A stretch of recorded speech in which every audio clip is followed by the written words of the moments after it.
Bonjour à tous, nous allons débuter ce webinaire sur le dossier des ouvrages exécutés à l'heure de la dématérialisation et du BIM.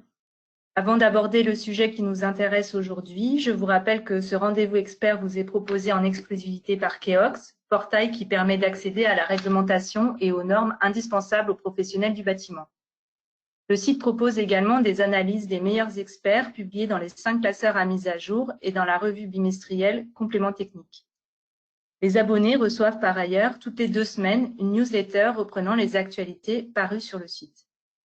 Aujourd'hui, nous avons le plaisir de recevoir Christelle Guilloux et Thibaut Bourdel, qui travaillent au sein de BIMTech, entreprise spécialisée en BIM Management au service de la maîtrise d'ouvrage dans le déploiement et le pilotage des processus BIM grâce à la maquette numérique.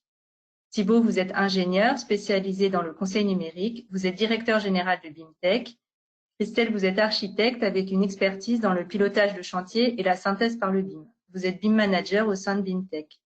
Thibaut, vous publiez dans le prochain numéro de juillet-août de la revue Complément technique avec Rémi Navarro, qui est chargé de projet BIM dans votre entreprise, un article consacré au processus permettant de fiabiliser le DOE numérique et d'en faire un actif de valeur.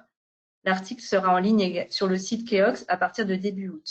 C'est sur cet article que vous vous appuierez aujourd'hui, notamment sur les résultats de l'enquête que vous avez menée auprès des professionnels spécialistes du BIM et sur les entretiens réalisés avec une dizaine de maîtres d'ouvrage, de maîtres d'œuvre et d'entreprises à propos des attentes et de la réalité en matière de DOE numérique.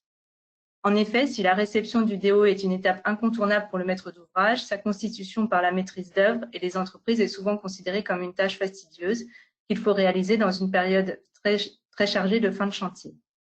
Dans ce contexte, la démarche BIM peut constituer un réel apport pour faciliter la constitution du DOE et sa transmission aux équipes d'exploitation maintenance. Ce webinaire va donc permettre de faire le point sur les processus qui permettent de fiabiliser le DOE pour augmenter sa qualité et en faire un support efficient à la prise en main du bâtiment. Je vous rappelle que vous pouvez à tout moment poser vos questions via la boîte de dialogue ouverte sur la droite de votre écran, comme indiqué sur la slide à l'écran. Thibaut ou Christelle, si vous pouvez passer sur la slide suivante, voilà, pour montrer comment poser une question au cours du webinaire. Christelle et Thibaut, c'est à vous. Merci Alice. Bonjour à toutes et à tous. Bonjour. Donc nous allons dérouler ce webinaire, cette présentation en 6 points, en 6 grands temps.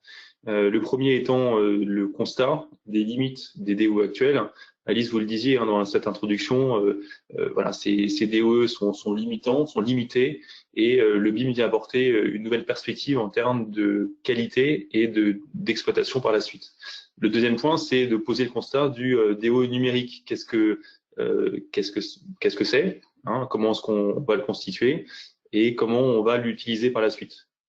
Le troisième temps, c'est sur l'état de l'art aujourd'hui en France de cette constitution de DO numérique, où on en est, et on reviendra sur des exemples précis de réalisation partout en France.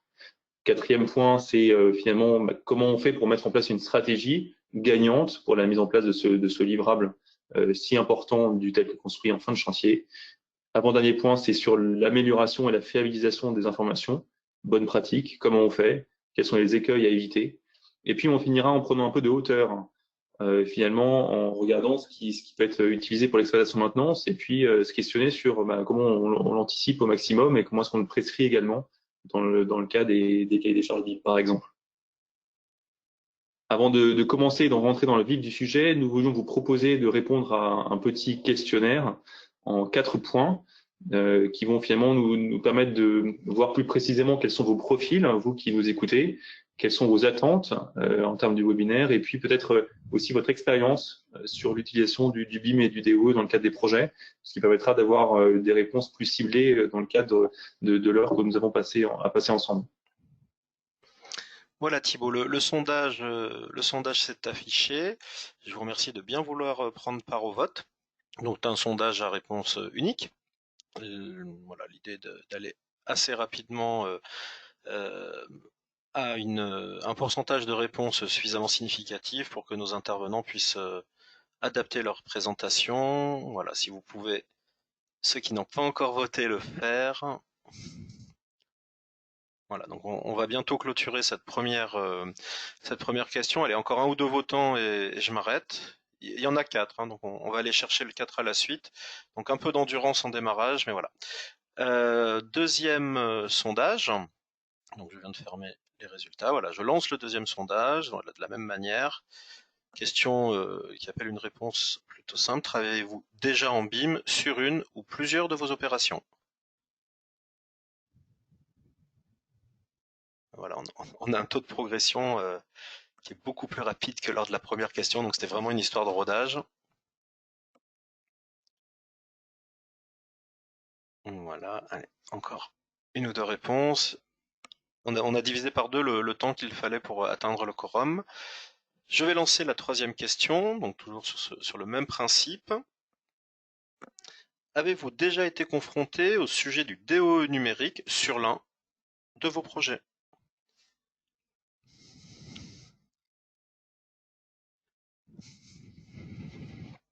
Voilà, je partagerai à l'issue de la dernière question les résultats pour que nos intervenants puissent les commenter.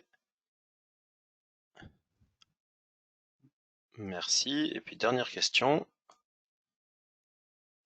Qu'attendez-vous de ce webinaire? Et là, vous avez la possibilité de choisir plusieurs des options qui vous sont faites.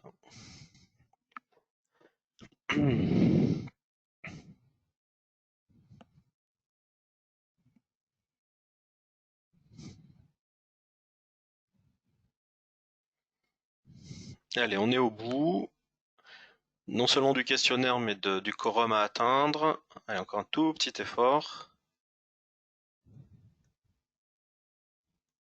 Allez, encore un votant et je m'arrête.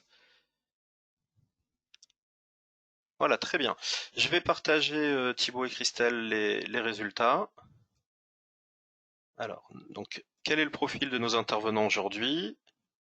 Pouvez-vous me confirmer, Thibaut et Christelle, que vous voyez bien les résultats s'afficher chez vous? Oui, Oui. tout à fait. Voilà, Donc sur les résultats, merci. Sur les résultats, on voit qu'on a une présence forte de maîtres d'ouvrage et de maîtres d'œuvre constitués par des architectes ou des bureaux d'études, quelques entreprises ou exploitants.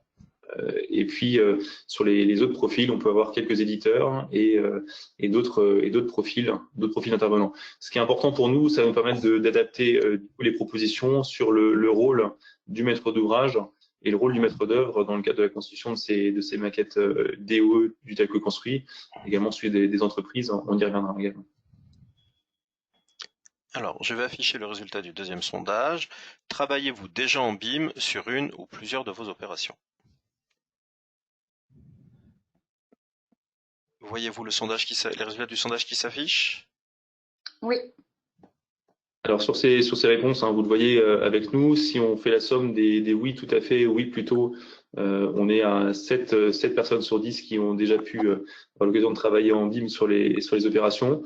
Mais voilà, donc c'est un point qui est important. 30% toutefois n'ont pas encore travaillé en BIM, donc on tâchera d'avoir une approche pédagogique et puis de vulgariser certains sujets pour les premiers temps qu'on va voir ensemble. Très bien, je passe au résultat de la troisième question. Pardon. Avez-vous déjà été confronté au sujet du DOE numérique sur l'un de vos projets? Donc là, plutôt une quasi-égalité, plutôt non. Donc voilà, ça, on tâchera de répondre à vos attentes.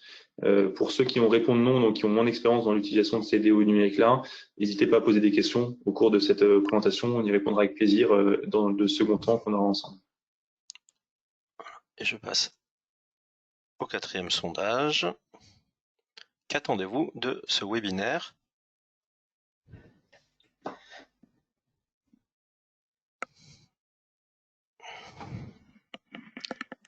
Donc le premier résultat, c'est un retour d'expérience. Donc ça tombe bien. Justement, le but, c'est aussi d'inscrire ce webinaire dans une expérience concrète de projet qu'on a l'habitude de réaliser dans le cadre de nos missions. On aura le temps de prendre des explications sur la description technique de ce qu'on entend par DOE ou DO numérique, avec des explications sur ce que c'est et ce que ce n'est pas. Et puis, on travaillera sur le dernier temps de la présentation sur le lien avec l'exploitation. Donc, on répondra à ces attentes. Très bien. Voilà. J'arrête le partage. Et je coupe mon micro. Je vous dis rendez-vous à la toute fin du webinaire. Merci Christophe.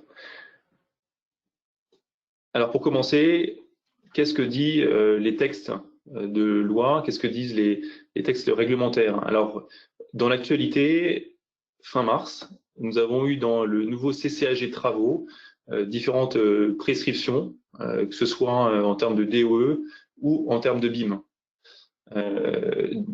En termes de DOE, qu'est-ce que dit l'article 40? L'article 40 du CCAG travaux définit ce que doit comporter à minima un DOE.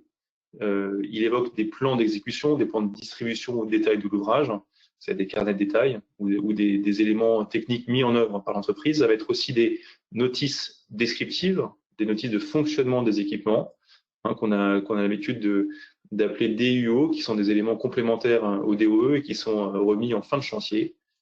On attend aussi des manuels de maintenance, décrivant la périodicité des éléments à remplacer. Ça, c'est des choses qu'on voit rarement dans les DOE aujourd'hui, mais qui sont indispensables quand on connaît comment travaillent les équipes d'exploitation et de maintenance des bâtiments. C'est des choses qui sont importantes. Et enfin, on attend des synoptiques qui sont associés à ces dossiers des ouvrages exécutés qui viennent compléter la lecture qu'on en a. Ça, c'est des éléments qui sont à minima, sans processus BIM, qui sont demandés systématiquement dans le cadre des marchés de travaux et qu'on doit attendre sur une fin de travaux. On peut demander des choses complémentaires. Par exemple, des éléments d'historique de chantier, ça peut être des photos d'attachement de chantier, ça peut être les comptes rendus de réunion pour suivre ce qui s'est passé, ça peut être également les fiches visa de la maîtrise d'œuvre qui permettent de tracer dans le temps les différentes évolutions. Donc ça, c'est des éléments complémentaires qui viennent compléter cette approche du législateur. Alors, comme disait Alice au début, on a fait un travail d'enquête, on a interviewé différents acteurs de profil maître d'ouvrage, maître d'œuvre, entreprise, BIM manager également, différentes typologies d'intervenants, en citant Florent Domain qui travaille à la coopérative HLM des Boucles de la Seine. Voilà, il nous dit que l'enjeu, c'est d'avoir une photo claire des éléments structurés qui vont refléter ce qui a été réalisé au moment de la remise des clés, entre la phase d'exécution et la phase d'exploitation-maintenance. Dans la réalité, le schéma de la partie d'en dessous, on voit la manière dont ça se passe. C'est que c'est pas comme ça que les choses se passent. Et on se rend compte que souvent, en fin de chantier, on n'a pas les éléments attendus. On a des difficultés en termes de moyens de levier ou de contraintes pour récupérer les éléments et qu'on a rarement ce qu'on attend.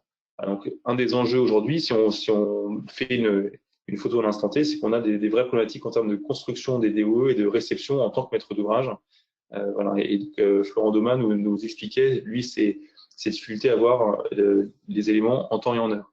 Donc, on va y répondre tout à l'heure. On va expliquer comment on fait pour être plutôt dans la partie enjeux, répondre aux enjeux et apprendre de ce qu'on a dans la réalité aujourd'hui pour faire mieux. Moi, je vais vous parler de la sémantique. Dans le cadre du sondage, il y a 3 terminologies différentes qui sont ressorties. DOE numérique BIM, DOE numérique et DOE BIM. Pour celui qui est ressorti à 51%, donc DOE numérique, on pourrait le comprendre comme le résultat du besoin d'avoir des fichiers au format numérique en complément d'un format papier, tel que si on mettait un DOE classique papier sur, par exemple, une clé USB. Et donc, on pourrait dire qu'on parle d'un format digital plutôt que de contenu. Pour le DOE BIM, le BIM fait référence à un processus de manière générale qui est mis en œuvre pour la production. Le livrable, lui, c'est le DOE qui en est le résultat. En parlant de DOE BIM, on pourrait peut-être restreindre la partie BIM à la maquette numérique. Or, en plus, dans le DOE, comme le disait tout à l'heure Thibaut, on peut avoir les plans d'exécution, des fiches techniques, les fiches produits. Et donc, on ne sait pas si tous ces éléments-là sont au complet. La terminologie DOE numérique et BIM serait peut-être plus appropriée. Néanmoins, il n'y a pas pour l'instant de texte officiel sur cette terminologie et dénomination. Et donc, il est primordial de structurer les attendus dans un cahier des charges. Et ce document, en décrivant précisément les attendus, permet de donner le titre approprié au DOE selon les attentes du donneur d'ordre. Donc, en résumé, il n'y a pas de sémantique spécifique pour parler d'un DOE numérique ou DOE BIM. Il faut juste s'entendre sur le bon terme au démarrage du projet. le définir dans le cahier des charges, et on en revient à une des questions et des bonnes pratiques, et de partager un vocabulaire commun avec les différents acteurs. Nous, à partir de maintenant et dans l'heure qui nous reste, on va parler de DOE numérique, qui est le terme le plus couramment partagé. Comment est constitué le DOE? Alors, vous le savez, le DOE, il est composé des éléments qui ont été réalisés par les entreprises, c'est vrai, mais au départ, il naît de besoins exprimés du maître d'ouvrage, des futurs exploitants. On va définir dans le marché ce qu'on attend en termes de DOE. On l'a vu il y a quelques minutes, la réglementation définit certains attendus nécessaires, certains attendus obligatoires. On peut demander des choses supplémentaires. Et donc, on va retrouver des éléments liés à la conception du projet, des éléments liés au marché, donc qu'on va avoir dans les dossiers de consultation des entreprises, et puis des données complémentaires. Et on va voir dans les prochaines minutes quelles sont ces données complémentaires qu'on va utiliser. L'ensemble de ces éléments, maquette numérique des ouvrages exécutés et autres données, constituent dans leur ensemble le DOE qui va être archivé et qui servira par la suite au BIM exploitation maintenance. Quand on écoute ce que nous dit Stanislas Taboureau, qui est responsable du conseil BIM chez AREP, qui est une filiale du groupe SNCF, Stanislas nous dit que le DOE, il doit être en finalité utile au maître d'ouvrage. Il sera utile si les données qui le constituent sont structurées et facilement consultables. A contrario, un jeu de PDF ou de dossier papier, eux, le sont pas ou peu. Et donc, en fonction des objectifs du maître d'ouvrage, ces données doivent permettre d'être utiles à l'exploitation et à la maintenance, voire aussi d'être utilisées comme structure d'un jumeau numérique, c'est-à-dire d'un reflet numérique du bâtiment construit et en cours d'exploitation. On reviendra sur cette notion également. Donc, qu'est-ce qui constitue finalement ce DOE numérique? On va définir quelques usages possibles. Quels sont les cas d'application qui vont définir l'utilisation qu'on en fait et donc sa composition? Comment est-ce qu'elle va être structurée en termes graphiques ou en termes de données? Christelle, quels sont les premiers usages qu'on pourrait avoir? Alors, l'un des premiers usages qu'on pourrait avoir, c'est la promotion et la communication de son ouvrage. En effet, par exemple, dans le cadre d'un appartement, un futur locataire pourrait faire une visite virtuelle du logement ou des preneurs de locaux commerciaux pourraient visualiser les futurs espaces du bâtiment. Un autre usage pourrait être la centralisation et l'agrégation des informations. En effet, toute la donnée graphique et toute la donnée serait agrégée dans une seule interface. Il n'y aurait pas de perte d'informations et cela sécurise. Ensuite, un autre usage serait la connaissance exacte de son ouvrage. Effectivement, lors de la phase travaux au chantier, il peut avoir une cartographie de la construction du bâtiment avec par exemple des scans 3D qui permettent d'avoir des images qui seront ajoutées à la maquette numérique et ensuite, durant l'exploitation maintenance, on pourrait avoir accès à ces données et ces informations afin de fiabiliser et d'anticiper cette partie. Ainsi, on a une meilleure compréhension du projet pour les intervenants. Donc, comme je vous disais, ça permet d'avoir un avatar virtuel pour anticiper, prévoir et gérer l'exploitation de maintenance. Et puis aussi, l'important avec la maquette numérique, c'est qu'on peut extraire des plans et des quantitatifs à tout moment de ces modèles numériques. Thibaut, je te laisse expliquer les autres cas d'usage. Alors, un des usages, pour exploiter ces maquettes numériques-là, il faut pouvoir les loger quelque part, les stocker à un endroit numérique. Et donc, on peut avoir recours à des systèmes d'hypervision qu'on appelle BIM ou d'hypervision BOSS, c'est-à-dire une représentation numérique du bâtiment avec des liens capteurs sur site. Après, c'est des choses qui vont technologiquement nous permettre d'exploiter les usages possibles. Un autre usage, c'est de dire que en ayant le reflet virtuel du bâtiment physique, on va apporter de la valeur financière à l'ouvrage lui-même. Dit autrement, c'est un ouvrage physique qui n'a pas son reflet virtuel vaudrait moins cher qu'un ouvrage physique avec son jumeau numérique ou sa réplique numérique. On a des retours d'expérience qui montrent que, en termes de business model, un bâtiment avec son reflet numérique est mieux valorisé. Quand on réceptionne le DO numérique, c'est qu'on est en entrée en périmètre de maintenance. C'est aussi à ce moment-là qu'on vient piloter son patrimoine à l'échelle du bâtiment. Et donc, la maquette numérique des ouvrages exécutés va permettre d'apporter de l'aide à la décision en termes d'investissement. ce soit sur du gros entretien renouvellement dans 5 à 10 ans, que ce soit du contrôle réglementaire. Et ça, c'est justement le dernier usage, c'est la gestion des contrôles réglementaires du bâtiment, ou éventuellement un autre usage qui est celui de la gestion des contrats de maintenance ou d'exploitation, sortir ses surfaces de vitrage extérieur pour le nettoyage, sortir ses surfaces de composition de sol pour le nettoyage du sol également. Donc, on recoupe un autre usage que nous présentait Christelle, qui est l'extraction des plans et des quantitatifs. Là, on peut le relier à un enjeu de gestion de contrats et de contraintes réglementaires. Ce que nous dit Benoît Lecriou, responsable BIM de Cardinal Édifice, c'est de nous dire que voilà, l'usage des DO numériques, ils sont exprimés par les exploitants et mainteneurs comme un vrai avantage. En l'utilisant, ils se rendent compte qu'on réduit le temps de recherche d'informations et on est plus efficace en termes d'intervention sur site. Par exemple, on peut prévoir une future opération de maintenance à distance depuis son poste de travail et se dire qu'en fonction d'une intervention en hauteur dans un plénum, on peut regarder l'altimétrie, quel mode d'intervention est le plus efficace. Et si on a de la remontée d'informations en temps réel, on peut savoir la température, les valeurs de consigne, récupérer des données historiques. Ça peut être aussi à l'inverse, Christelle nous parlait des nuages de points qui peuvent être consignés dans le DO numérique. Ça peut être de se dire, 5 ans après la fin du chantier, avoir accès au nuage de points qui a été scanné avant de couler le béton pour voir l'emplacement des ferraillages. Bon, ça peut être une solution et du coup, on a une information fiable au centimètre près sur l'implantation des fers principaux. L'objectif de ça, c'est de passer d'une maintenance curative, donc c'est-à-dire qu'on est tributaire des pannes et on est sur une intervention en réaction à un défaut, à une maintenance prédictive ou appelée aussi prévisionnelle, c'est-à-dire d'être plus en anticipation des enjeux avec des rappels, en utilisant les données qui sont comprises dans les maquettes numériques et les historiques qui sont liés. Alors, quel est l'état du DO numérique en France ? On est confronté à un idéal, de se dire on va faire des DO en BIM, ça va être merveilleux, ça va être un beau Big Mac, et enfin c'est pas un Big Mac, c'est peu importe. Mais on est confronté à la réalité en se disant mais en fait c'est pas si bien, et ceux qui ont quelques expériences de produire des DO en BIM, en fait on se rend compte qu'il y a plein de problèmes, d'inexactitudes, de problématiques de recollement. En fait c'est pas tant que faire le BIM réduit la qualité des DO, c'est que ça met en valeur des problématiques techniques de recollement, ce qu'on n'aurait pas pu voir avec des DOE classiques. Je vous donne des exemples. Quand on a un plan DOE électricité qui est sur un fond de plan architectural qui n'est pas à jour, c'est difficile de le relever parce qu'on ne va pas faire de compilation de différentes versions de plans pour vérifier.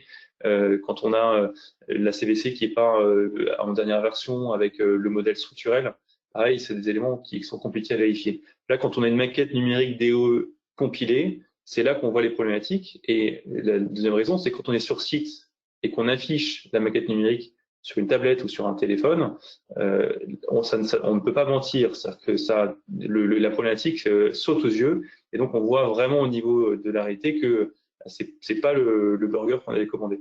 Bon, et donc ça amène énormément d'atouts de contrôle. Et ça, on va en parler juste après. C'est-à-dire que maintenant qu'on sait, alors on le sait que les DO ne sont pas de qualité, mais maintenant on peut mettre le doigt sur les problématiques des DO numériques, donc en maquette BIM, et on va pouvoir se rapprocher bien plus du modèle idéal.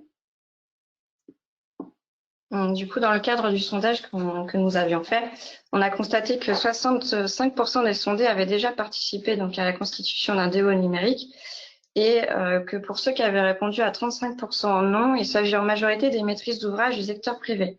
Donc cela montre que le secteur de la construction n'a pas encore pleinement pris conscience de la valeur du BIM dans le cadre de la constitution des DO numériques. Par contre, donc, dans les 65% qui ont répondu favorablement, on constate que 68% ont eu des difficultés sur l'ensemble des projets pour la constitution du DO numérique. Donc, je vais vous expliciter dans quelques minutes justement comment on peut fiabiliser la donnée, tant au niveau de la géométrie que de la data, et comment on peut tendre à améliorer la constitution de ce DOE et la qualité de ce DOE. Alors, dans un des sondages qu'on a mené dans le cadre de l'enquête que BIMTech a réalisé ces 3 derniers mois, 3 difficultés principales. La plus importante, c'est le manque de maturité des acteurs de la construction, sous-entendu, des acteurs qui vont être amenés à produire ce DO numérique. Donc, la difficulté qu'on rencontre principalement, 54%, c'est de dire que les entreprises qui sont amenées à produire les maquettes DOE vont manquer de compétences techniques en production de maquettes BIM, et c'est le principal frein qu'on va voir.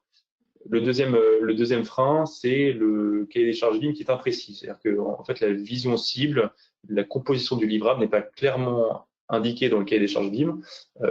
Ça arrive aussi qu'il n'y ait pas de cahier des charges BIM dans le cadre des marchés, et donc les entreprises fonctionnent a priori en essayant de faire au mieux, mais sans savoir quelle vision cible ils amènent. Et puis le troisième frein, c'est qu'on a remarqué qu'il y avait des projets où les maîtres d'ouvrage n'étaient pas impliqués dans le cadre de la collecte ou de la vérification des maquettes. Et du coup, quand un maître d'œuvre essaye de récupérer des maquettes à jour et qu'il n'y a pas d'appui du maître d'ouvrage, on a du mal à avoir les éléments à la fin. Donc, il y a ces 3 enjeux-là.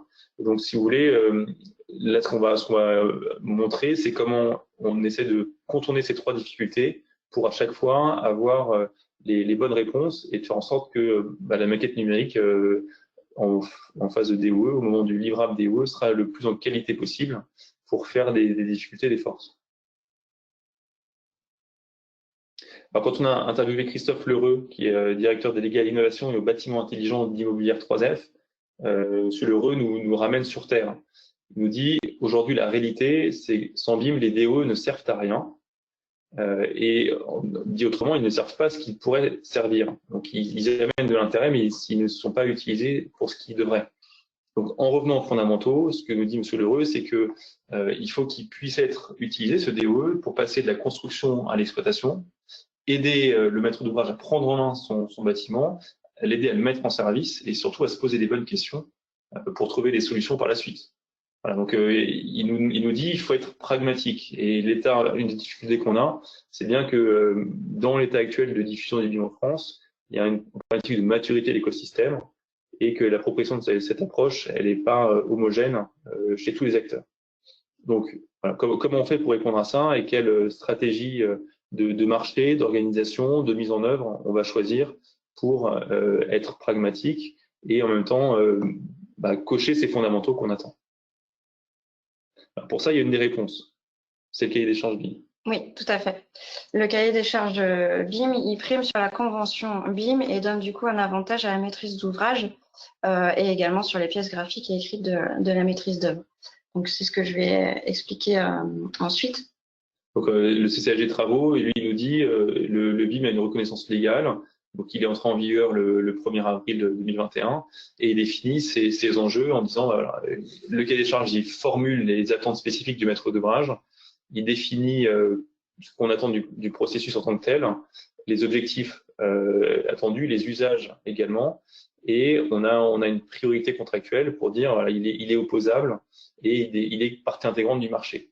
Le cahier des charges, si on exprime bien les attendus du maître d'ouvrage en termes d'usage DO numérique et de ce que le maître d'ouvrage va en faire par la suite, ça permet d'aller raccrocher l'intention du maître d'ouvrage à ce livrable-là qui est si important en fin de chantier. Donc, si dans le cahier des charges, on définit bien les attendus spécifiques du maître d'ouvrage, on va pouvoir lever une des 3 difficultés qu'on a vues juste avant, qui est l'engagement des maîtres d'ouvrage pour récupérer ce document-là, parce que par définition, le maître d'ouvrage en aura une vraie valeur, un vrai usage. Et du coup, l'importance de la qualité du cahier des charges BIM peut être illustrée par la définition du niveau de détail géométrique des objets. Donc, on voit dans le sondage qu'à 63%, le niveau de détail géométrique est insuffisamment qualifié dans les documents BIM. Du coup, lorsqu'ils sont incomplets ou trop flous, ça oblige les entreprises à faire des choix ou à prendre des hypothèses qui ne devraient pas être de leur ressort.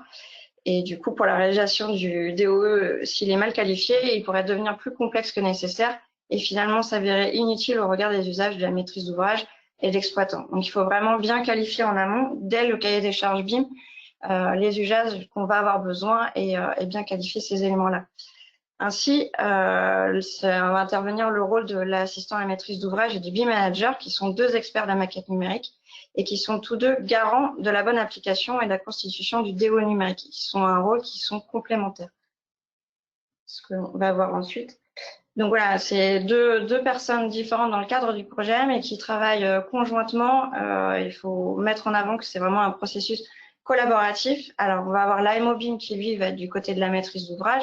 Dans ses rôles principaux, il a de conseiller et défendre les intérêts du client, d'assister la maîtrise d'ouvrage à la prescription des exigences BIM. Donc, cela va être inscrit dans le cahier des charges BIM qu'on parlait juste en amont. Et puis, il va vérifier la conformité de la convention BIM d'exécution qui sera rédigée par l'entreprise et des maquettes numériques d'exécution et des DOE fournis par les entreprises. Et donc, de l'autre côté, en binôme dans le projet, dans le cadre du projet, on va avoir le rôle du BIM manager qui, lui, va coordonner la rédaction de la convention BIM avec les différents intervenants. Il va s'assurer et veiller à avoir un bon déroulement du process BIM, que ce soit avec les sous-traitants, les entreprises, les différents bureaux d'études, tous les intervenants BIM au niveau de la phase de réalisation. Il va les piloter, chacun des référents justement de ces entités de phase réalisation. Et puis, il va être garant, lui, de la bonne exécution des maquettes numériques EXE et DOE, juste avant de les transmettre à la maîtrise d'ouvrage. Alors, une des questions qu'on nous pose aussi, c'est le BIM manager en chantier, où est-ce qu'il se place? Ce qui est sûr, c'est que le maître d'ouvrage, il ne veut pas payer plusieurs fois la même mission. C'est-à-dire que chaque personne, chaque acteur a un rôle, a une responsabilité. Le BIM manager, lui, est à l'entreprise de travaux ce que l'AMO BIM est au maître d'ouvrage. Le BIM manager, il peut être au sein de l'entreprise générale quand on est en marché entreprise générale. Donc là, la question ne se pose pas. L'entreprise générale est garante de la production de l'ensemble des maquettes de tous les corps d'État. On peut être, quand on est en corps d'État séparé, ce qui arrive le plus souvent, on peut attribuer cette mission de BIM manager au macro-lot, qui est souvent le macro-lot du gros œuvre, génie civil. Donc le BIM manager a une légitimité à être porté à ce niveau-là. Une troisième option qui est de dire le BIM manager il va être indépendant des entreprises de travaux et il peut être du coup associé à la mission de la cellule de synthèse d'exécution. Je fais une aparté, BIM manager chantier et synthèse d'exécution, c'est deux missions différentes qui nécessitent des compétences différentes et qui n'est pas régie par les mêmes systèmes d'assurance ou de responsabilité. Donc en termes d'approche, on peut proposer à une entreprise d'avoir les deux missions, mais ce sont bien deux missions différentes.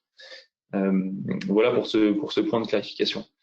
Alors, le maître d'œuvre, me direz-vous, quel rôle a-t-il à jouer? Il a un rôle important à jouer, évidemment. Et ça, la LOMOP le dit déjà dans le cadre de ses missions VISA, au cours des études d'exécution et jusqu'à la phase AOR, de l'analyse du DOE, le maître d'œuvre aura visé les différents documents, que ce soit les maquettes numériques d'exécution ou les plans d'exécution, les fiches techniques, les plans de détail, ce qu'on a vu tout à l'heure en termes de constitution du DOE, et il va aussi viser le DO numérique. Alors, je vous disais juste avant, il ne faut pas qu'il y ait de redondance de mission, et vous pourriez me dire, du coup, pourquoi est-ce que le maître d'œuvre va aussi viser alors que les autres sont garants des maquettes? En fait, chaque acteur va analyser des choses différentes dans le cadre du projet, et en particulier de la phase de DO numérique. Le maître d'œuvre, il va vérifier que la maquette d'exécution est conforme au marché, c'est son rôle dans le cadre des visas. Il va vérifier au moment du DOE que la maquette DOE est conforme à ce qui a été réalisé. Au moment de la phase AOR, c'est aussi sa mission, que ce soit avec ou sans BIM, sauf que la maquette, on disait, va lui apporter des éléments, des outils pour le vérifier de façon plus précise. Le BIM manager, lui, il est garant de la construction de la maquette côté entreprise, donc ça c'est son rôle, et quand il envoie une maquette des différents lots techniques ou lots structures ou autres, il va dire, bah voilà, cette maquette, elle est conforme à ce qui a été réalisé. Et enfin, l'AMO BIM, lui, va vérifier que la maquette, non pas qu'elle soit conforme à ce qui est sur site, ça c'est pas son rôle. Par contre, l'AMO BIM, il va vérifier que la maquette est conforme aux standards du maître d'ouvrage, au référentiel, aux bonnes pratiques de modélisation, à la présence des bonnes données aux bons endroits. Donc, dit autrement, que la maquette réponde au cahier des charges BIM, qui est le programme BIM du maître d'ouvrage. Alors Christelle, comment on fait pour vérifier la géométrie dans un premier temps? Alors, dans un premier temps, pour la partie géométrie, il y a plusieurs technologies qui se développent actuellement, qui sont utilisées depuis un moment déjà. Dans un premier temps, on a le scan 3D qui réalise à différents stades de l'avancement du chantier, qui peut être réalisé à différents stades de l'avancement du chantier, notamment à la fin du gros œuvre, mais aussi avant ou après la fermeture des faux plafonds, Donc ça permet de faire un recollement des réseaux. On a aussi un autre outil qui peut être la réalité augmentée à travers une interface écran type tablette ou smartphone ou à travers un casque de réalité augmentée. Un autre usage que j'ai pu voir en chantier, c'est l'utilisation de la tablette où du coup les équipes travaux renseignent directement le modèle numérique sur tablette et ça permet aussi de fiabiliser la donnée tout au long de la phase de réalisation. Donc, parmi les cas d'usage courants, donc, ces outils permettent de valider donc, les positionnements des équipements, déterminant faux plafond, mais aussi avec des outils type positionnement des réservations qui existent. Justement, dans le cadre des sondages que nous avons effectués, on a constaté que 31% des sondés déclaraient déployer ce type de technologie pour recoller leur maquette DOE durant le chantier. Justement, tu avais un exemple à nous donner, je crois, Thibaut, sur ce point. Alors en fait, l'idée c'est qu'on puisse avoir des photos à l'instant T sur le chantier, qu'on puisse comparer à la maquette numérique. Ce qu'on a pu réaliser sur une opération en région d'Île-de-France, c'est d'utiliser les caméras qui étaient fixées au niveau des grues pour trianguler les images qui sont prises au cours du chantier et les comparer avec la maquette numérique du tel que construit. Donc ça, c'est un autre élément de vérification avec des outils qui viennent automatiser ce contrôle-là et amener plus de cohérence et de qualité dans les maquettes des ouvrages exécutés. Alors du coup, en synthèse pour cette partie de la géométrie, donc faut préciser donc le cahier des charges doit être suffisamment précis, comme on le disait tout à l'heure, sur le niveau des définitions de détail des objets pour pouvoir créer des indicateurs de performance et ainsi mesurer la conformité de ceux-ci. Utiliser les maquettes du coup durant la phase de chantier avec l'utilisation des technologies du scan 3D ou de réalité augmentée ou de renseignement de modèles numériques avec des outils rattachés à des plateformes collaboratives. Et puis surtout, ne pas attendre la fin du chantier pour fiabiliser cette géométrie. C'est important de commencer dès le début de la phase de réalisation et de vraiment travailler à l'avancement du chantier. Alors, un DO numérique, c'est de la géométrie, c'est vrai, et c'est indispensable, mais pas seulement. On va parler aussi des fiabilisations des données, qu'on appelle data cleansing, qu'on va retrouver en termes d'approche de processus voilà, dans d'autres secteurs d'activité, pas seulement du BTP, mais qui est la base des ingénieurs data, qui est de dire on va mettre en qualité l'ensemble des données qu'on a dans une base, en l'occurrence un DO numérique. On a pu aussi étudier les risques, les problématiques qu'on a quand les données sont pas de qualité. Si le maître d'ouvrage paye pour avoir un DO numérique, parce qu'il y a une notion financière derrière, c'est sûr qu'il y a un coût financier pour la mise en œuvre de ce DO-là. Il veut en attendre des données de qualité. S'il n'y en a pas, le risque, c'est quoi? C'est d'avoir des coûts correctifs, c'est-à-dire de mise en qualité par des acteurs tiers à la fin du projet qui sont conséquents. Il y a des risques de plantage applicatif, c'est-à-dire de lien, si on fait lien entre la maquette DOE et la GMAO, on va en parler juste après, il y a des risques que la maquette soit trop lourde ou trop chargée en données et du coup que les référentiels ne marchent pas entre eux, que des quantitatifs soient faux si les éléments sont mal modélisés et par ailleurs des risques de difficulté de contrôle de réglementation. Des conséquences indirectes donc, qui sont aussi liées à perte de temps en recherche d'information ou de perte de productivité. Si on devait retenir qu'une idée sur cette slide-là, c'est de dire il ne sert à rien d'avoir des cahiers des charges BIM trop complets, avec trop d'informations, parce que plus il y a d'informations, plus c'est coûteux à mettre en place, et plus c'est compliqué à tenir à jour par la suite. Donc, si on veut avoir une information qui soit fiable, il vaut mieux en demander moins, et sur les données qu'on demande, qu'elles soient utiles au maître d'ouvrage. D'où la notion de cahier des charges BIM et de le faire en co-construction avec son meneur d'ordre et les équipes d'exploitation maintenance. Du coup, ouais, sur le cahier des charges BIM ou la convention BIM du projet, au niveau de la donnée, elle est consignée dans ces documents et c'est grâce à la précision de ces référentiels que la MOBIM et le BIM Manager peuvent mettre en place un processus de fiabilisation sur la partie data. Donc, ils travaillent conjointement pour y arriver. Il y a un certain nombre de logiciels et de scripts qui permettent d'automatiser le contrôle de la donnée, mais précisément, quand on parle de données, qu'est-ce qu'on attend dans une maquette? On va d'abord vérifier la présence des paramètres qui sont attendus par rapport au cahier des charges, donc qui traduisent les demandes de la maîtrise d'ouvrage. Le nommage des paramètres et la manière dont ils sont remplis avec une bonne codification, notamment pour les documents liés. Et donc, le plus important, c'est la qualité de la donnée et s'assurer que si le champ paramètres est bien renseigné, que la donnée qui est contenue dedans soit cohérente et corresponde bien aux données du projet. Alors, on en vient à notre dernière thématique, qu'on abordera aussi dans la phase de questions-réponses, parce que vous avez été plusieurs à nous poser des questions sur l'usage en exploitation-maintenance. En fait, on se rend compte que si, dans le cadre du cahier des charges BIM en programmation, on a bien défini les usages BIM exploitation-maintenance, qu'on attend que les données liées à cette exploitation maintenance, elles sont incrémentées tout au long du projet et pas seulement au moment du DOE. Christelle nous disait, au moment de l'exécution, mais aussi au moment de la conception, c'est-à-dire qu'il y a certaines codifications, certaines manières de nommer par exemple des pièces qui vont être en lien avec le système de gestion de patrimoine. Et plus on va incrémenter la nouvelle donnée, plus on s'approchera de la maquette d'exploitation maintenance. À la fin de la réception, on récupère le DOE, il y aura une saisie complémentaire pour affiner certains éléments des maquettes du tel construit pour être en cohérence avec les outils d'exploitation maintenance. Mais plus on anticipe, plus cette phase-là d'ajout des dernières données BIM-GEM sera minime et donc peu coûteuse. Voilà, je vous remercie de votre attention. On va passer au stade de questions-réponses. Alice, je vous laisse la parole. Merci beaucoup pour votre présentation et votre retour d'expérience. Donc, je vous invite maintenant, si ce n'est pas déjà fait, à poser vos questions à nos intervenants. Vous retrouvez l'ensemble du dispositif à l'écran. Voilà, donc on a déjà transmis une partie des questions qui ont été posées pendant la présentation à Christelle et Thibaut. Ils sont en train d'en prendre connaissance et dès qu'ils sont prêts, ils reprendront la parole pour y répondre. Et nous transmettrons au fur et à mesure vos questions si vous les posez maintenant aux intervenants. Alors, on va commencer à répondre aux premières questions. Christelle, je laisse lire la question et y répondre. Oui, alors il y avait une des questions, c'était le pourcentage actuel de l'utilisation du BIM par corps de métier du bâtiment. Alors, c'est donner un pourcentage, ça va être pas évident. Néanmoins, on constate que les disciplines sur lesquelles il y a le plus de BIM, ça va être les disciplines avec les maquettes architecture et les maquettes de gros œuvres et de corps d'état technique. Ça va être plus compliqué d'avoir des éléments BIM pour les corps d'état secondaires, notamment tout ce qui va être l'eau, peinture, cloison, revêtement de sol, qui pour l'instant sont rattachés à la maquette architecturale. Donc, par contre, ces maquettes-là permettent de faire des études de synthèse et donc c'est déjà encourageant et ça va dans une bonne dynamique. La deuxième question, comment associer un historique, donc des mails et des traces, des échanges pour la constitution du DOE ou autre archive numérique?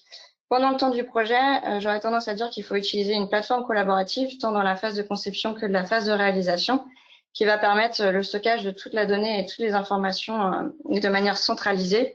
Puis, dans un second temps, à la fin du projet, rapatrier toutes les données dans une archive et consigner tout ceci au sein de l'entreprise sur des serveurs dédiés qui permettront d'accéder durant la phase d'exploitation-maintenance aux maquettes numériques et aux éléments associés. En fait, en retour d'expérience, on se rend compte qu'on a deux environnements numériques, celui du projet et celui de l'exploitation-maintenance. Ces environnements qui sont difficilement compatibles. Dans le projet, on a, comme disait Christelle, recours à une plateforme de travail collaboratif où on a des documents qui vivent, qui sont publiés régulièrement, d'abord avec le maître d'œuvre, puis après avec l'entreprise. Et on arrive au moment du DOE sur une fin de chantier. Et à ce moment-là, on va changer de système d'information, changer d'environnement numérique pour basculer sur celui de l'entreprise, du maître d'ouvrage qui va gérer son bâtiment. Donc là-dessus, il y a deux options. Soit on reste dans l'environnement numérique plateforme qu'on utilise sur le chantier, mais il y a plusieurs limites à ça en termes de droit d'accès, de licence. Le plus important, c'est qu'il faut garantir la continuité de l'information et de la connaissance numérique du projet. Donc la bonne pratique, c'est se retourner, anticiper le sujet d'abord, se retourner vers sa direction des systèmes d'information, de regarder quel système de stockage est utilisé dans le cadre de l'entreprise du maître d'ouvrage et de capitaliser sur les données du DOE. Trop souvent, on se rend compte que les DOE sont stockés sur les disques durs des ordinateurs de chaque maître d'ouvrage ou de chaque chef de projet en maîtriseur ou entreprise. Là, ce qu'il faut, surtout quand on est en BIM, c'est de le partager pour que ce soit accessible et qu'on puisse continuer à le mettre à jour au moment où l'exploitation se fait sur le bâtiment. Une troisième question qui est les maîtres d'ouvrage conditionnent souvent la remise de l'ensemble des DOE pour solder le marché de maîtrise d'œuvre. Est-ce que c'est normal? Alors, nous, de notre retour d'expérience, on a très souvent des missions d'AMO BIM. Ce qu'on considère, c'est qu'il faut trouver des leviers pour faire en sorte que tout le monde quitte pas de chantier sans avoir remis les DOE. Ou alors remis une version DOE qui est juste la version d'exécution de la dernière fois avec un nouveau cartouche et puis terminé. En fait, ce qu'il faut, c'est qu'on puisse s'assurer que les DOE soient remis en temps et en heure, qu'ils soient compilés et éventuellement mis à jour en fonction des remarques. Donc, nous, nos préconisations, on dit aux maîtres d'ouvrage, faites des OPR sur les maquettes numériques DOE comme vous le faites sur vos bâtiments, parce que c'est là où on va monter en qualité les données géométriques et sémantiques des maquettes DOE, et c'est là où on va avoir voilà, le plus grand gap en termes de data cleansing dont on parlait tout à l'heure. Maintenant, il ne faut pas que ça dure trop dans le temps, donc c'est un processus à part entière qu'il faut pouvoir animer comme un projet dans le projet, quelque chose qui soit vraiment cadré, avec une date de remise, avec des relances, avec une organisation à part entière, et que ces choses-là ne s'éternisent pas dans le temps. Voilà, ça c'est nos préconisations. Ensuite, une autre question qui est le niveau de détail du DO numérique. Quelle ergonomie, par exemple les liens vers les fiches techniques, sont possibles? Alors, les liens vers les fiches techniques. Alors, il y a plusieurs possibilités. On peut essayer d'attacher les fiches techniques dans la maquette, mais c'est une idée qui est relativement vite abandonnée parce que ça alourdirait les maquettes. La deuxième idée, c'est de stocker les fiches et les documents en parallèle de la maquette numérique et de mettre le nom du document dans la maquette avec une codification. Par exemple, si on utilise une plateforme collaborative, si les documents sont codifiés pour être sur la plateforme, on peut reprendre la codification de la plateforme collaborative et intégrer ce code-là dans la maquette. Et c'est la solution qui est la plus envisagée, qu'elle permet d'avoir une pérennité d'accès à l'information sur toute la continuité du projet. Après, en termes de détails, que ce soit géométrique ou data au sens large, ce qui est certain, et on l'a expliqué tout à l'heure, c'est il faut repartir de l'usage du maître d'ouvrage. C'est-à-dire en termes de DO numérique, à quoi va-t-il servir pendant la phase de garantie de parfait achèvement, pendant la phase d'entrée en période de maintenance et d'exploitation. Par rapport à ça, on va en définir une codification, une manière d'organiser les données. Tous ces éléments-là seront consignés dans le cahier des charges BIM. Et du coup, c'est ce cahier des charges-là qui fera objet de référence pour aller atteindre un niveau de détail soit graphique ou sémantique. Alors, question suivante, DOE et maintenance, comment faire? Alors nous, on fait de plus en plus d'accompagnement des maîtres d'ouvrage dans l'utilisation des maquettes DOE pour la maintenance. Ce qu'il faut savoir, c'est que ce sujet-là, il n'est pas à prendre au dernier moment. Ça s'anticipe et même en phase conception, on n'est pas trop en retard, surtout si on a un an ou deux de chantier. Il faut d'abord cartographier le système d'information qu'on a en termes d'exploitation de bâtiments. Quel est le système d'information de gestion de patrimoine s'il existe? Est-ce qu'il y a des outils de SIG qui sont utilisés? Quel type de GMAO est géré par le mainteneur du maître d'ouvrage? Est-ce que c'est un mainteneur interne, un mainteneur externe, en tout ou partie, etc., etc. Avec cette cartographie-là, on va définir une vision cible en termes d'utilisation du DOE numérique. J'insiste sur un point qu'on n'a pas encore évoqué, qui est très important, c'est il faut faire une distinction entre DOE numérique et maquette numérique d'exploitation maintenance. Ce sont deux maquettes différentes. Le DOE numérique, c'est un livrable figé à un instant T qui est la photo du tel que construit au moment de la réception du bâtiment. C'est un livrable, si vous voulez, une base de données qui est contractuelle et opposable à l'entreprise pour gérer les garanties. C'est un moment d'historique du bâtiment qui est à la charge, en responsabilité de l'entreprise en tant que livrable. Ensuite, de ce DOE-là, on va en décliner une maquette numérique d'exploitation maintenance qui sera en tout ou partie les mêmes informations que celle du DO numérique, et c'est cette maquette numérique d'exploitation maintenance qui va vivre dans le temps avec le bâtiment. Une cloison bouge, une affectation locale change, c'est la maquette numérique d'exploitation maintenance qui va être mise à jour et pas la maquette DOE. Je fais aussi une aparté, on travaille avec le moniteur sur un article qui sera publié en fin d'année 2021 sur le BIM et l'exploitation maintenance. Donc, ce sera un sujet qui sera traité voilà, dans les prochains mois avec les membres de l'équipe BIMTech et qui sera publié sur les compléments techniques. Une question, la question suivante. Alors, à l'époque actuelle, quel est le meilleur moyen pour archiver les dossiers de nos opérations? Donc, on parlait tout à l'heure ça rebondit en fait sur la question de tout à l'heure par rapport aux plateformes collaboratives et le stockage sur les serveurs internes. C'est de récupérer une archive en fin de projet de tous les éléments qui ont été déposés sur l'environnement commun de données et du coup les stocker après pour les phases ultérieures. Alors, une précision importante par rapport à ces plateformes de travail collaboratif, il faut être vigilant au moment où on choisit une plateforme sur la manière dont la donnée est pérennisée après le chantier. Ça veut dire, premièrement, sous quelle forme sont restituées les données si on arrête de travailler avec l'éditeur plateforme. Il faut s'assurer que les données elles continuent à être exploitables. Il faut regarder si on a le droit d'utiliser la plateforme à la fin du chantier sans payer des licences supplémentaires, parce que soit on est juste sur un droit de consultation, et toutes ces informations-là, elles sont à anticiper avant de retenir la plateforme. La plateforme, elle est portée par qui? Elle peut être portée par l'entreprise de travaux. Elle peut être portée par le maître d'ouvrage également. Quand on est un maître d'ouvrage et qu'on a plusieurs opérations en cours, que ce soit en conception ou en chantier, une préconisation, c'est de dire c'est le maître d'ouvrage qui choisit sa plateforme et qui la met à disposition sur l'ensemble de ses opérations pour avoir une uniformité de gestion des données et en particulier de gestion des archives. Voilà, question suivante. Quel niveau de précision pour les ouvrages exécutés, tels que construits au centimètre près, y compris pour les réseaux secs et humides? Si le DOE est représentatif de ce qui s'est passé en phase d'exécution et qu'on se dit que les plans d'exécution sont issus de la maquette, normalement on travaille au centimètre. Donc j'aurais tendance à dire que la maquette des ouvrages exécutés devrait être au centimètre dans la continuité de la phase de réalisation, y compris pour les réseaux. Alors, qui est BIM Manager en conception réalisation? Alors, ça, on est dans un cas de marché spécifique, mais la réponse est simple. On a un groupement qui fait et la conception et la réalisation. On fonctionne à la mode anglo-saxonne, où on n'a pas de passage de témoin entre la conception et le chantier. Donc, dans un processus BIM, pour avoir un DO de qualité, c'est quand même le cas qui est le plus favorable. Et du coup, le BIM Manager va être le même du début à la fin. C'est le responsable BIM garant des échanges qu'il va y avoir dans ce groupement-là. Donc après, charge au groupement de trouver la meilleure solution, soit c'est en interne. Une solution peut être de dire, je confie la mission de BIM management au sein de notre groupement à un acteur tierce qui fait que du BIM management et du coup, voilà, il va être peut-être un peu plus de hauteur en termes de gestion des échanges et de la communication. Il n'y a pas de bonne pratique à ce niveau-là. Ça peut être un BIM manager au sein de l'entreprise de travaux, ça peut être au sein d'un maîtrise d'œuvre également.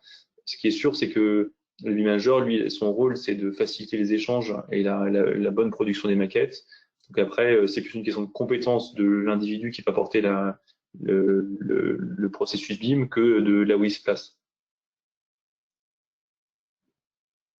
De la continuité, dans nos appels d'offres, en conception-réalisation, le maître d'ouvrage a exigé que le BIM manager des études et de chantier DOE soit la même personne que pour que la qualité du BIM soit maintenue. C'est tout à fait ce que vient d'expliquer Thibaut, c'est d'avoir la même personne qui soit en continuité à travers toutes les phases de réalisation du projet. Du coup, je continue sur la question suivante. Avez-vous des exemples de DOE BIM numérique pour des ouvrages d'art de type pont? Alors, on a déjà produit des maquettes BIM DOE pour des ouvrages d'infrastructure ferroviaire. Donc, en l'occurrence, c'était pas des ponts, c'était des voies et des quais. Ce qu'il faut se dire, c'est que on parlait tout à l'heure de la maturité des acteurs qui était limitant en termes de qualité de DO numérique. Dans le secteur de l'infrastructure, on est sur des compétences qui sont moins avancées qu'en chantier. Donc voilà, on va avoir moins de retour d'expérience sur le sujet, mais on se rend compte que voilà, il y a des enjeux qui sont immenses en termes de gestion des données et de la géométrie pour l'intervention ultérieure sur ces ouvrages-là. Question suivante, justement, comment évaluer le prix de cette prestation par l'architecte?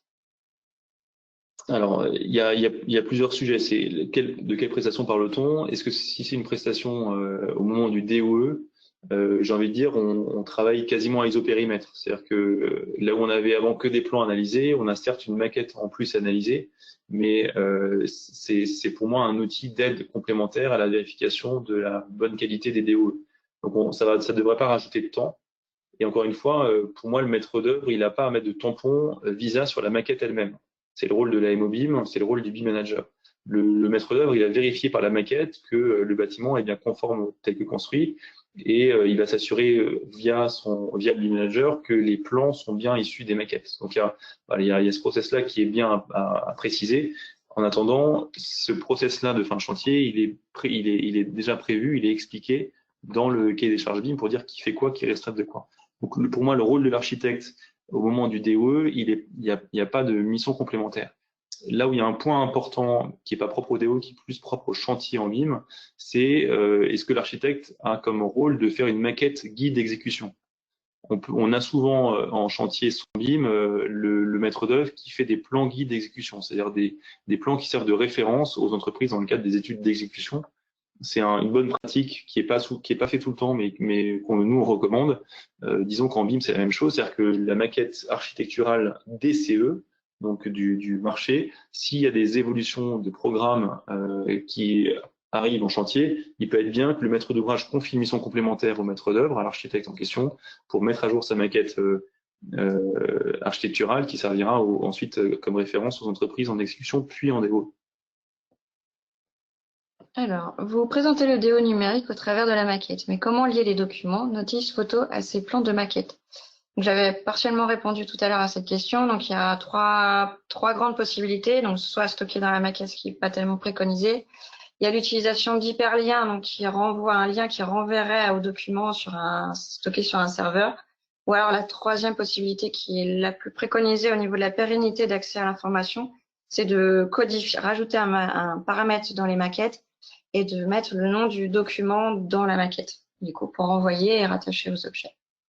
Le but étant de ne pas alourdir les fichiers de maquettes numériques. Plus les maquettes sont lourdes, moins elles seront facilement exploitables par la suite. Donc on essaie d'aller au plus efficace et de ne pas alourdir les fichiers maquettes numériques. Une question suivante qui est demandée le rôle des bibliothèques d'objets dans la fiabilisation de la géométrie et des données. Alors, les bibliothèques d'objets, elles ne vont pas nécessairement fiabiliser la géométrie, elles peuvent rajouter de l'information, mais sur ce point-là, il y a un vrai point de vigilance, c'est les bibliothèques d'objets, elles sont standardisées, mais elles ne répondent pas nécessairement à un cahier des charges en particulier, celui du maître d'ouvrage. Donc oui, pour les utiliser, mais attention au niveau détail graphique, parfois elles peuvent être très précises en termes de bibliothèque fabricant, et elles peuvent être composées de beaucoup d'informations qui ne sont pas complètement en phase avec les référentiels. Donc nous, on conseille de pas trop les utiliser ou les utiliser en maîtrisant le contenu qu'on en a et souvent les retraiter pour les alléger ou les retravailler. Une autre question qui est avec les nouveaux CCAG et la prévalence du cahier des charges BIM, on définit clairement que le maître d'ouvrage doit rédiger un cahier des charges. Nous avons toujours le cas des maîtres d'ouvrage qui ne sont pas clairs dans leur cahier des charges. Quel levier peut-on utiliser dans un concours pour pousser le maître d'ouvrage à affiner son cahier des charges au cours de consultation? Alors, quand on est à la consultation, que ce soit en concours ou en appel d'offres, je dirais que c'est trop tard. On a toujours la possibilité, par des questions-réponses, de préciser certains points qui sont pas clairs, et ça, je vous conseille de le faire. Nous, en tant qu'AEMOBIM, on se rend disponible au moment des questions-réponses et des choix des groupements pour être présent à ce moment-là. Maintenant, voilà, il n'y a pas de miracle. Il faut que le cahier des charges soit bien fait, et nous, on voit trop souvent des cahiers des charges qui sont pas en qualité et du coup qui mettent pas dans les bons règles les processus. Donc c'est vrai que c'est un point qui est important. Donc au maître d'ouvrage, il faut être vigilant sur les AEMOBIM qui sont retenus, sur les prix des prestations. Quand vous avez une mission d'AEMOBIM qui est à 10 000 € ou à 15 000 € sur tout le projet du programme jusqu'à la fin de chantier, il faut qu'il y ait une alerte rouge en disant ça, on aura un cahier des charges qui sera pas précis et voilà, un service qui sera pas de qualité. Donc voilà, les prestations ont un coût et il faut être vigilant à ça pour rester dans de la qualité. Alors ensuite, quid de l'actualisation de la maquette pour suivre les évolutions du logiciel? Alors pour les évolutions de logiciel, normalement les versions de logiciel sont indiquées dans la convention BIM. Le BIM Manager du coup inscrit la version qui sera utilisée. Donc il faut que tout le monde respecte la version et le BIM Manager va faire en sorte d'anticiper justement les versions de logiciel à venir. Et aussi, on peut tous ensemble, tous les acteurs BIM sur un projet, définir à un instant donné de passer tous ensemble faire la migration sur une version ultérieure. Mais il faut que ça reste commun et décidé ensemble. Après, la plupart des cas, on utilise un IFC, qui est un format interopérable. Le format préconisé est plutôt le 2x3 en version d'IFC. Et donc, celui-là, il est pérenne dans le temps et il s'affranchit des versions logicielles. Oui, tout à fait. Question suivante, c'est si le marché ne précise pas le niveau de détail attendu dans la maquette, y a-t-il des minimums réglementaires? Y a-t-il, par exemple, des réseaux non représentés, par exemple le réseau de câbles électriques? Alors, si le cahier des charges ne le précise pas, il n'y a rien de contractuel, donc rien d'opposable. Voilà, pour moi, c'est la réponse basique. Ensuite, si vous voulez vous fier à des bonnes pratiques, il y a le BIM Forum qui est américain, qui a été défini par l'AIA, qui définit un cadre réglementaire qui est assez intéressant sur du load 400 ou 500 qui définit un niveau EXE ou DOE. Il peut y avoir les compléments techniques du moniteur a défini en 2017 des niveaux de détail ND par phase qui sont là aussi intéressants mais pas très précis. Et ensuite, j'ai envie de dire, encore une fois, s'il n'y a rien au niveau contractuel marché, utilisez le niveau de détail qui vous est utile en tant qu'acteur, entreprise, maître d'œuvre ou maître d'ouvrage, mais en l'occurrence, quand vous produisez la maquette, n'allez pas plus loin que ce qui vous est utile s'il n'y a rien de contractuel, parce que plus vous allez loin, plus ça vous prend du temps et donc moins c'est intéressant pour vous. Donc faites des choses qui soient utiles. Alors, est-ce qu'il existe des cahiers des charges, des documents type cahiers des charges DO numérique pour un maître d'ouvrage? Alors, il y a plusieurs éléments dans la littérature qui sont intéressants. Si vous voulez un document vulgarisant l'approche du BIM pour le maître d'ouvrage, il y a le PTNB qui avait confié à la MIQCP un document, un livre blanc sur réussir le BIM pour la maîtrise d'ouvrage qui est intéressant, qui donne vraiment des grands axes. C'est un livre blanc, hein, donc des grands axes stratégiques. Vous avez des cahiers des charges BIM maître d'ouvrage qui sont pour certains accessibles sur Internet. On peut citer un des premiers du genre qui est celui d'Habitat 76 qui allait déjà assez loin dans la prescription et qui est bien fait. Et vous avez des standards internationaux qui définissent aussi ce qu'on attend du as-built model pour ceux qui parlent anglais et qui sont bien faits. Je pense au Luxembourg, je pense à Singapour, Nouvelle-Zélande, qui définissent vraiment des cadres précis qui sont bien faits, qui sont sur des normes internationales et qu'on peut recommander.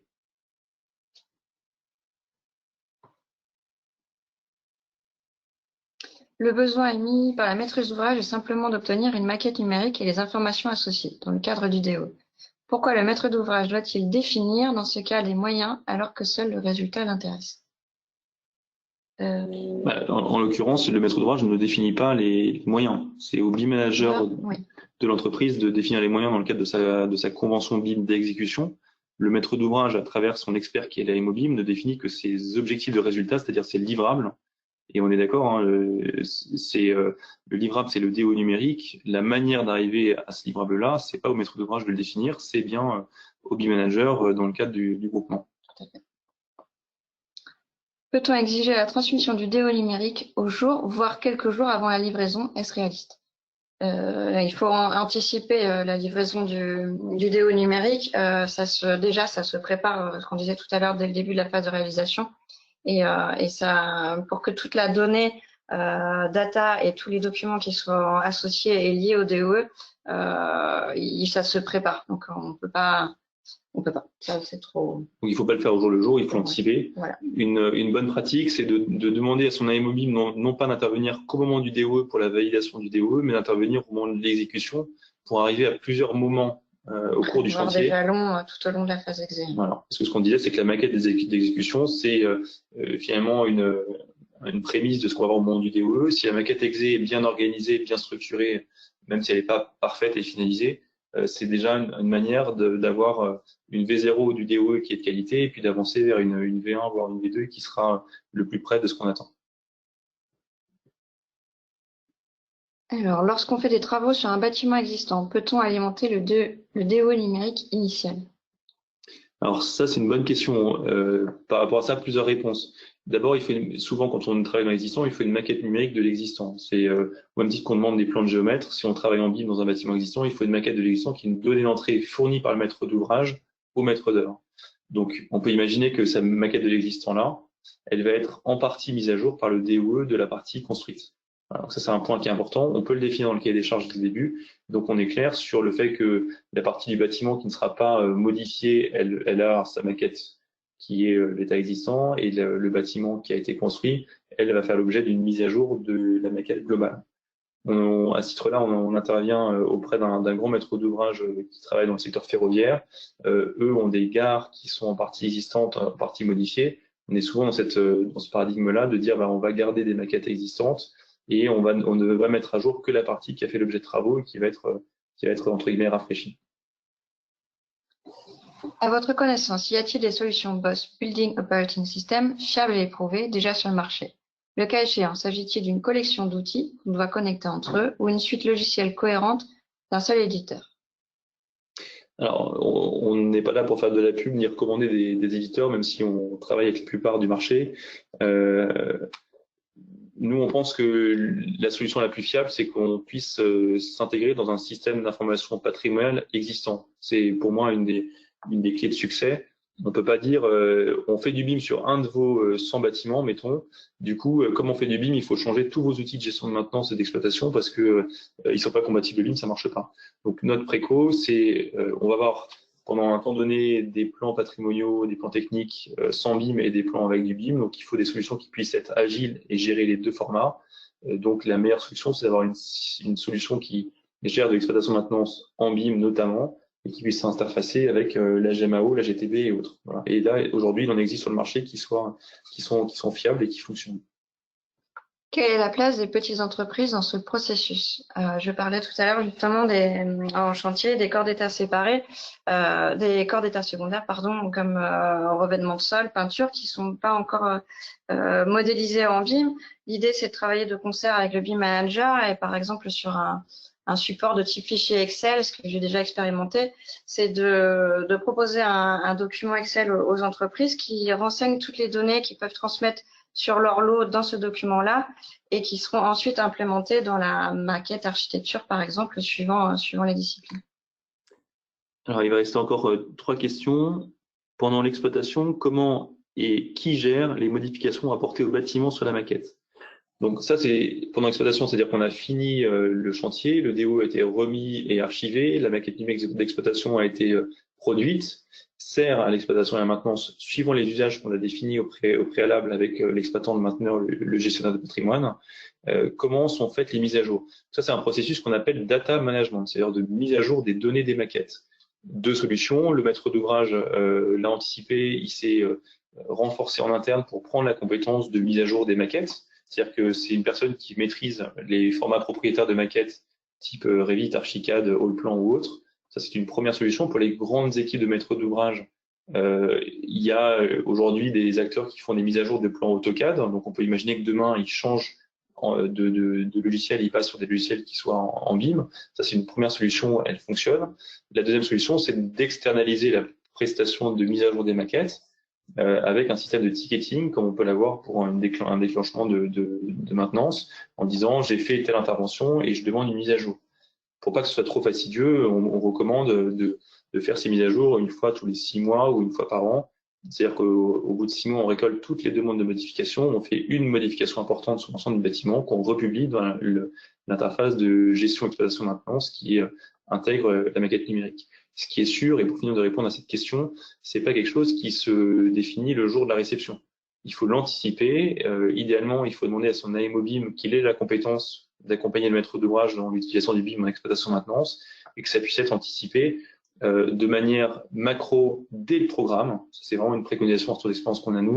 Dès le programme, on définit ces enjeux-là de façon, disons, stratégique, de façon simplifiée, et on vient le retravailler à partir d'un an avant la réception de l'ouvrage pour définir des modalités plus précises en termes d'évolution de maquettes, de mise à jour de données et finalement de data management, donc ce processus de mise à jour des maquettes qu'on n'a pas inventé, qui existe déjà dans l'univers de l'informatique et du numérique, qui sont faits par plein d'autres secteurs d'activité qu'on vient appliquer au monde de la construction et l'exploitation, mais c'est pas vraiment le sujet du jour qui est autour des DOE numériques.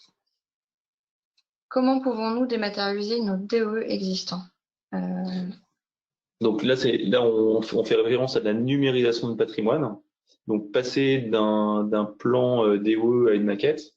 Là, on a des retours de prix, on a des expériences là-dessus, des choses à faire et à ne pas faire. C'est pas tant notre sujet aujourd'hui, mais la première question, c'est est-ce que les plans DOE existants sont en qualité ou pas? Est-ce qu'ils sont à jour ou pas? S'ils sont à jour, à ce moment-là, de faire des maquettes, c'est assez facile. S'ils sont pas à jour, il faudra faire des relevés géomètres complémentaires, soit par du relevé classique laser, soit par du nuage de points, soit par du drone ou autre.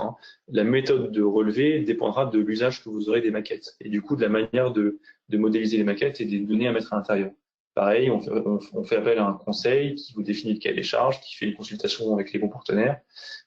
Après, en retour de prix, on a des retours de prix qui varient entre, mettons, 1 et 5 euros du mètre carré pour la numérisation en BIM de bâtiments. Sur des bâtiments complexes, type hôpital, gare ou autre, on peut monter à 8-10 euros sur des éléments qui sont très techniques, mais grosso modo, on est entre 1 et 5 euros. Pourquoi cette différence de prix? C'est que ça dépend de la quantité d'informations que vous allez mettre, que ce soit géométrique ou data, et du coup de l'usage que vous allez avoir de vos maquettes. Et dernière question, quelle est la différence entre une maquette numérique DOE et une maquette numérique d'exploitation et maintenance? Alors la maquette DOE, c'est un instantané du bâtiment tel que construit à la fin de la phase de chantier. Donc du coup, il contient toutes les informations de la construction et vraiment toute l'entièreté du projet. Tandis que la maquette numérique d'exploitation maintenance, c'est un autre cycle qui, lui, s'inscrit dans la gestion du bâtiment a posteriori et du coup peut être allégé de certaines informations du DOE, mais contenir d'autres informations telles que les fiches de maintenance ou ces éléments-là. Voilà, on peut avoir des paramètres de la GMAO, par exemple, on peut avoir des liens en aller-retour avec les données de GTB. Donc, à partir du moment où le bâtiment il va être exploité, on va rapatrier dans l'environnement maquette numérique des informations complémentaires qu'on n'avait pas au moment de l'exécution du chantier, parce qu'on va avoir d'autres acteurs qui vont être présents sur site et qui vont interagir avec cette maquette. Donc, les données elles vont être un peu différentes. Après, on parlait tout à l'heure des outils BOSS ou BIM exploitation maintenance. En fonction de l'outil que vous sélectionnerez, il y aura peut-être besoin d'optimiser certaines géométries pour avoir un système d'affichage qui soit optimal. Donc, on pourra aussi retravailler certains éléments graphiques en substituant des objets par d'autres plus simples et plus schématiques. Alors, une dernière question. C'était la dernière, mais là, c'est la nouvelle dernière. Ce sera vraiment la dernière cette fois-ci. Est-il en général prévu d'intégrer le ferraillage et la précontrainte dans les maquettes de structures béton? Alors non, pour l'instant, pour les maquettes de structure béton, on travaille plutôt les plans d'exécution avec les plans de coffrage et à l'heure actuelle, il n'y a pas encore le ferraillage inclus dans les maquettes numériques. D'expérience, on n'a pas d'intérêt côté maîtrise d'ouvrage pour avoir ça. C'est-à-dire que si on a un plan qui fait référence, c'est suffisant, on ne va pas le chercher dans la maquette numérique. Par contre, il peut y avoir un intérêt de la part de l'entreprise de travaux ou du bureau d'études d'exécution de le faire figurer. Et du coup, comme j'ai dit tout à l'heure, si vous avez un intérêt dans l'usage en tant qu'acteur de la construction, vous pouvez le faire, mais il n'y aura pas de contraintes côté maîtrise d'ouvrage ou maîtrise d'œuvre privée.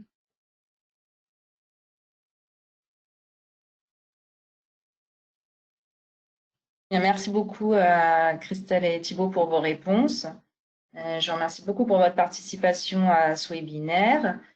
Je vous rappelle que ce rendez-vous expert sera mis en ligne très prochainement sur Keox et que vous pourrez y accéder directement via votre compte, et également que sera mis en ligne donc, au courant du mois d'août sur Keox l'article du complément technique de juillet août qui sera consacré au DO numérique et donc qui est coécrit par Thibaut Boudel et Rémi Navarro. Voilà, je vous remercie et je vous souhaite une bonne après-midi à tous. Merci à tous. Merci.